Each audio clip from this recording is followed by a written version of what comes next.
Hi, Iron Butterflies. It's a pleasure to have you with us today. And I am so excited for y'all to meet my friend Joyce Dalzell. She's Executive Director of FaithWorks of Abilene in Abilene, Texas. And Joyce, thank you so much for being with our audience today. Oh, it is great to be here.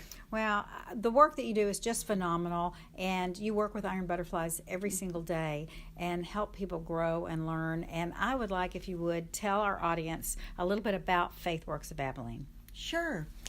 FaithWorks of Abilene is a career development training program. And so what we do is work with adults, up to 15 at a time in a class, identify the job, and then we walk with them through all of the steps of getting and keeping that job. FaithWorks is very much a holistic, whole person program, if you will. We feed breakfast and lunch every day. Group and individual counseling is a part of what we do. We are a faith-based group, and so over the 13 weeks we walk through the Gospel of Matthew. But our mission is career development, and so our main focus, the thing that we spend most of our time on through the 13-week semester, is how do I know what the job is for me, and how do I get that job? And so tell us a little bit about your audience, about who your students are. First of all, we serve adults, so folks who attend FaithWorks, we call them students, who attend FaithWorks are adults, 18 years and older. In our current class, our 44th class, we have one 18-year-old woman, and we have a handful of 40, 50, and a 65-year-old grandmother in this group. And so how do you recruit students? How do you get people to learn more about the program before they're admitted? People find out about FaithWorks probably three different ways. The best, the most successful, I'd like to say, are those who have a friend or family member who was a part of FaithWorks. FaithWorks was good for that person, and they think FaithWorks would be a great thing for their sister, their daughter, their next door neighbor. About a third come to us as referrals from other social service agencies, such as food pantries, parole offices, counselors, and places such as that. Probably a third to a half of our students have been incarcerated. Probably a third to a half of each class have struggled with addiction at an earlier point in their life. And so their other resources as they work through those things often are agencies or individuals who know of FaithWorks and also make that same recommendation. And I know your husband is a realtor in Abilene, and so how have the realtors worked, or how has your husband worked to help with the housing issues with your students? That's a great question, because housing is such a big need for the men and women, for the moms and dads, the families who come through FaithWorks. First of all, my husband, the realtor, happens to be my landlord in this situation. So to begin with, he has given us use of this building. We have been in a building that he purchased a number of years ago. We're in our 11th year now. Places is in a great neighborhood in Abilene, right in the center of geographically of many of those that we serve. We will, in this next year, expand a little bit, as the building next door, which housed two barbershops and a dry cleaner, has come up for sale, and they have offered the purchase of that building to Dave. But housing for our students happens in a variety of ways. Dave, as a broker, first allegiance is to the person who owns the home. And so there are rules and guidelines and expectations as he is an agent, if you will, for that person and that investment. Where he is able to help is where he has the discretion to help a person who maybe has, who does have flaws or credit issues in their background, but they are at a place now where they are able to rent, pay rent, stay long term, and be a part of that investment property in a very positive way. And so he helps in the ways that he works with our students who are going to work and have a paycheck and need a safe place to live by helping them identify properties that they are able to move into. Not only Dave, but other real estate property manager groups in Abilene as well. So what is the relationship between the success of people who have a home and the success of people coming through the FaithWorks program successfully? Well, having a home is one of the base core requirements for a person to get a job. Having a home, having a phone in that home to receive calls, knowing that they have a place to stay tonight, knowing that they have a place to clean up and rest and go to work. And so employment in the absence of a safe, permanent place to live becomes very, very complicated.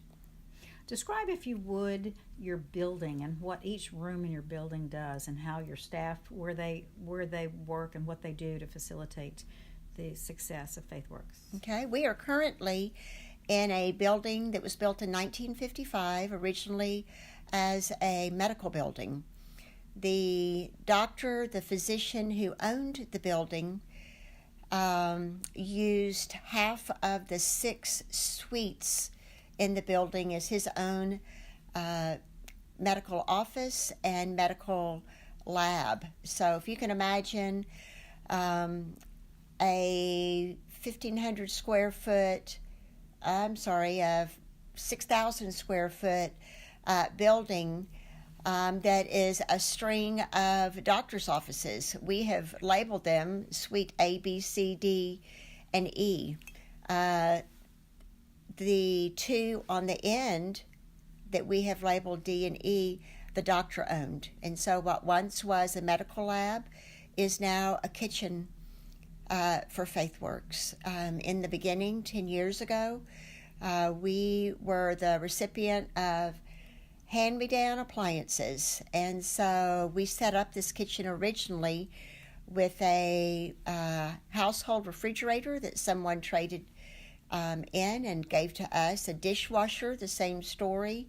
Our very first 2 cook stoves we bought for $50 each at the auction that the public school district gave. And just this year, in year 11, through community development block grant money, we replaced all of those appliances with brand new appliances for us. And so those 2 large suites, one is the kitchen with the dining room that will seat 25 off of it, and a classroom. What was originally 2 examining rooms in this medical, in Dr. Fox's medical building, are now a computer lab and house 14 desktop computers. And so going north in that building, the suite just north of that, same 1955 doctor's office floor plan, is our office. What was examining rooms is now office for the volunteers. Going north, one more suite, and a 1,000 square foot was a doctor's examining room. We house professional clothing that the clothing is given to FaithWorks for us to give out to our students to have clothes to wear to work and to school and for interviews. we make that clothing available to anyone in the Abilene area who needs professional clothing for a job, for school, or for interviews is invited in and welcome to come shop in our professional clothing shop. For no fee? For no fee. The clothes are free. We don't charge for anything at FaithWorks, not for meals, not for clothing, not for any part of the services that we offer. So how are you funded? A variety of ways. We are blessed in Abilene that United Way for the past probably 10 years has paid the salary of our teacher. Currently our one full-time paid person is paid by the Abilene United Way. Other area and community grants help in different areas. Our community foundation helps pay for our very first master's level social worker who provides case management for our graduates as we walk with them for one full year after graduation. But our main way that we are funded is through people. There are probably 500 people, just individuals, families, couples, but just people who send a check or two or once a month and help FaithWorks have the money to keep doing what we're doing. So as executive director, how did you come up with the idea, and how did you know that there was a need for FaithWorks? That's a great story. I was actually in a Sunday school class one day, and we had a guest, and it was a man who had been in the mission field and had set up a computer training class and came back and was telling about this mission field and how they were training the citizens of the South American country in technology, and happened to say this model would work very well in Abilene, Texas. We could do this and help our neighbors. And something happened almost at that moment that made me think, is this what we need to be doing in Abilene? Prior to this, I'd been human resource director at one of the universities in town, and I knew that there was a property that the church that I attended owned in downtown Abilene, and they were in conversation about how to best use that property. And so for a moment I thought, maybe technology, maybe we need to use that building and that downtown property and teach computer skills for Abilene citizens. Someone else in that meeting, someone else in that conversation contacted me a little later and said, I have something I would like to share with you. And he shared startup curriculum and documents from a program in Memphis, Tennessee called FaithWorks that did career development training. And so I took these 2 3-inch thick 3-ring binders for probably a couple of months and studied them and read them and flipped through and just studied what this other group had done in Memphis. And the more I got into that, the more I read it, the more I thought, no, I think career development. And certainly that would include technology training.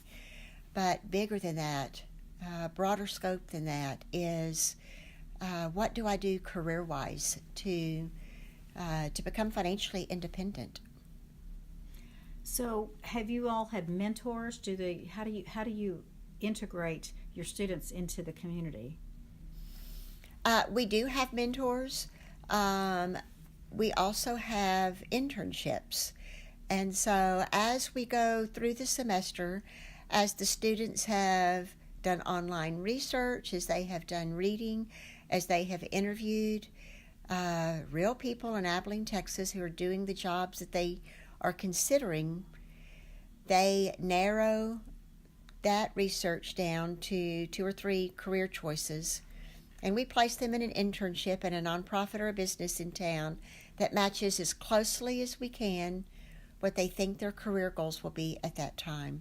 And so one of these steps, career-wise, is to give this person 6 weeks of on-the-job training in Abilene to experience firsthand, is the job doing what I think it's going to be doing? Am I spending my time doing what I think I will spend my time doing?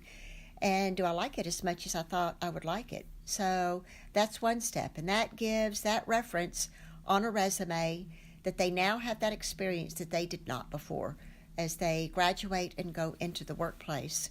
The other thing that we do is a individual mentor for every student. And once a week during the lunch hour, this person comes in and sits with our student and is just a resource for that person. That is one person dedicated to one student who we know will have the time each week just to check in. We know you had a sick child last week. How is she doing this week?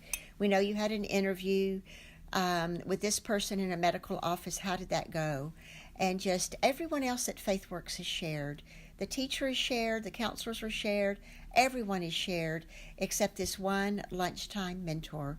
And so after the 13 weeks, the one lunch a week for 13 weeks, we ask that person to continue that relationship for one full year. Sometimes that may be text conversations, it could be email, it could be phone calls, and it could be continuing to get together for lunch in person on a regular and continuing basis. So if this is your 44th class, I know you've had a lot of successes. Are there some success stories that stand out beyond others? Shelley, my mind almost always goes directly to the moms. And I think of Lex, who was living with a relative of her baby daddy who was not even directly related to her. And she had a 2-year-old and a newborn baby. And this person was saying, you may not stay here any longer. And so while Lex was still in school, we were able to put her into one unit of a quadruplex and help her with that rent while she finished FaithWorks and her first 90 days on her job. We walked closely with her in that setting up house situation for about 2 years. And then she was able to step in. She's employed, she's paying rent, and she stayed in that same exact place for one more year. I think of Jessica, who came through 7 years ago, 3 young children. Jessica changes jobs 6 times a year, so she can get any job she wants. She just has trouble sticking to it. She has trouble staying. And so some of the things that I think of most of all when I think of Jessica are the ways that she's learning to stay. And seeing her probably a couple of weeks ago on her job, and seeing as her children grow, and seeing as her elementary age children in particular are stepping in and learning things from their mom that they never would have had before. And so when you ask that, Shelley, my answers and my thoughts almost always go to moms and their kids. In our current class, to grandmothers who have custody of grandkids. Because as these women are going through FaithWorks and going to work and setting up household and having the resources of people to walk with for a year or two as their children grow, that's all they will know. By the time they're in mid-school, by the time they're in high school, by the time we are hoping they graduate and go on to advanced studies, what their mom or grandmother took the time to do when they were young becomes the life that these children have as adults. So not only are you helping the adult iron butterflies, but you're helping the iron caterpillars as well. And those little cocoons, I sure am, yes. Well, thank you so much for being with us today. My last question is, how can people reach you if they want to try to find you? Oh, that's great. So several ways. We have a web page, www.faithworksofabilene.org. I am a great texter, and my cell number is 325-829-7507. You can also reach me at my FaithWorks email address, and that is joyced@faithworksofabilene.org. Thank you so much, Joyce Dalzell, Executive Director of FaithWorks of Abilene, for all the work that you do creating and sustaining iron butterflies all over Abilene and beyond. So we appreciate so much you being with us today, and I just think that you help them so much and that we're going to continue to fly forward together. Thank you so much.